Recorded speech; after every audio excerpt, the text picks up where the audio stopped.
শুরুতেই জানিয়ে দিচ্ছি সংবাদ শিরোনাম, এরপর থাকছে বিস্তারিত। সেনাবাহিনীর ভূমিকা বিতর্কিত করা যাবে না বললেন নুরুল হক নূর। জরুরি অবস্থা জারির গুজব উড়িয়ে দিলেন স্বরাষ্ট্র সচিব। বিস্তারিত।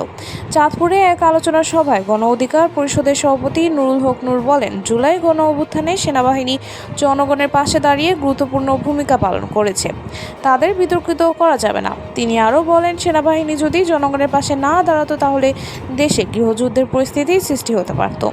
কিন্তু এখন কিছু গোষ্ঠী সেনাবাহিনীর ভূমিকা নিয়ে বিভ্রান্তি ছড়াচ্ছে, যা নৈরাজ্য সৃষ্টি করতে পারে। নূর অভিযোগ করেন, গত 15 বছরে আওয়ামী লীগ রাষ্ট্রীয় প্রতিষ্ঠানগুলোকে দলীয়করণ করেছে এবং বিরোধীদের দমন করছে।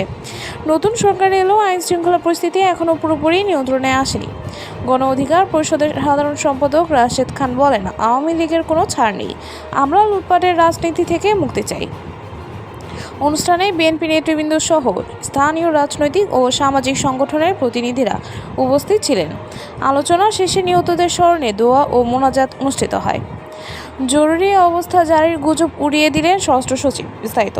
সাম্প্রতিক সময়ে সামাজিক যোগাযোগ মাধ্যমে জরুরি অবস্থা জারির গুজব ছড়িয়ে পড়েছে, যে বিশেষ করে ক্ষমতাচ্যুত আওয়ামী লীগ সমর্থকরা এই ধরনের তথ্য প্রচার করছে বলে অভিযোগ উঠেছে। সোমবার সচিবালয়ে এক অনুষ্ঠানে সাংবাদিকদের প্রশ্নের জবাবে স্বরাষ্ট্র মন্ত্রণালয়ের জ্যেষ্ঠ সচিব নাসিমুল গনি স্পষ্ট জানিয়ে দেন, এটি শুধুই গুজব, এর কোনো সত্যতা নেই। তিনি বলেন, এটা একটি গসিপ। আইন শৃঙ্খলা পরিস্থিতির অবনতি হওয়ার আশঙ্কার কোনো তথ্য আমাদের কাছে নেই। পরিস্থিতি সরকারের নিয়ন্ত্রণেই রয়েছে।